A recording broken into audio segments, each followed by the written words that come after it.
a rare moment, Pablo lets out vulnerability in solo concert with What a Beautiful Name cover.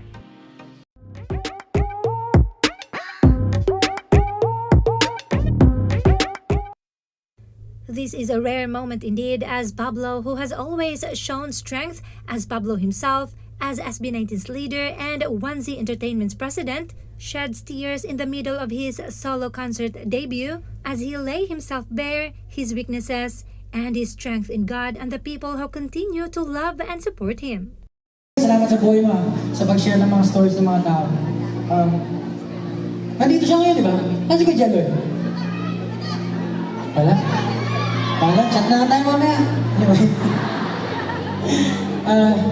Mabigat siya.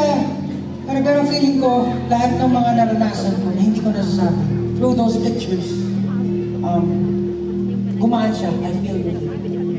Tapos, bago ko matapos yung buong exhibit, meron doon board na nagsusulat yung mga tao kung ano yung mga bagay na hindi na nasabi, na gusto niya sabihin. Wala lang, sobrang pumunta kayo. Para malaman nyo rin, may experience nyo ba?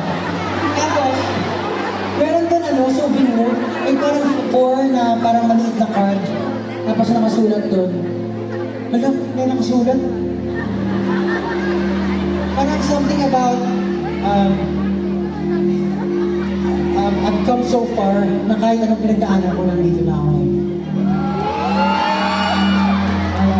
Wala na kasi parang yung tipo ko, ako yung tipo ng tao na parang ayoko nagsishare ng mga burdens ko sa iba. Feeling ko kasi nastorbo ako ba. Kung kaya ko gawin yung isang bagay na ako lang, kahit mahirapan ako, gagawin ko yan. Para lang hindi na ako makastorbo. Pero yun din, kaya rin siguro tawag sa akin Ate Chona. Kasi hindi nila alam, parang ang dami kong iniisip yung resting face ko, seryoso palagi, natatakot sa akin ng mga tao. Pero siguro yun yung dahilan kung bakit ganun yung mukha ko. Alam ko lagi ako seryoso, lagi ako nag-iisip. Pero despite that, natutuwa ako sa mga tao na kinikilala ko na yung talagang inaalam kung sino si Pablo. Pero isa pa doon, isa pa sa lahat ng pinagdaanan ko, parang yung faith ko talaga kay Lord nung play the usual.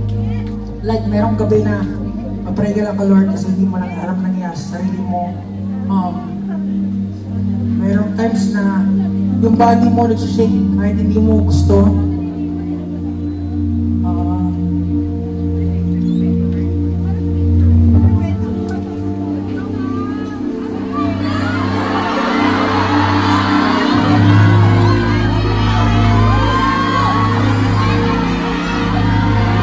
Tapos,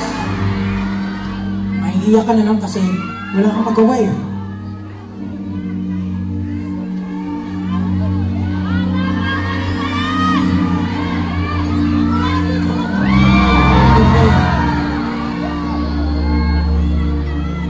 Hindi ka na lang ng gabay ni Lord, guidance, everything, mawawala rin siya.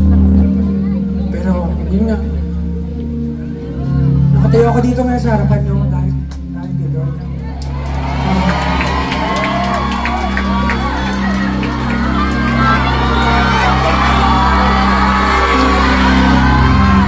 Sorry, I'm able to share all these stories.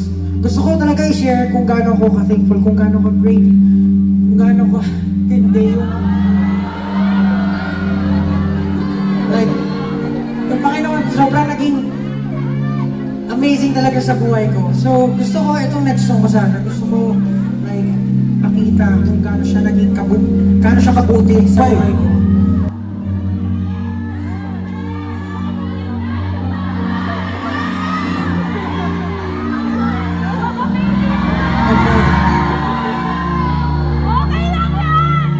Hingi ka na lang ng gabay kay Lord, guidance, na after everything, mawawala rin siya. Pero, yun nga. Nakatayo ako dito ngayon sa harapan nyo dahil kay Lord.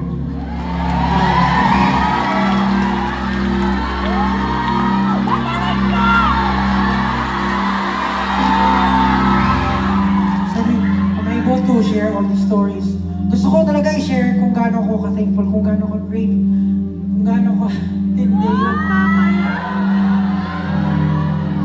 Like, yung Panginoon, sobrang naging amazing talaga sa buhay ko. So, gusto ko, itong next song ko sana, gusto ko, like, pakita kung gaano siya naging gaano siya kabuti sa buhay ko.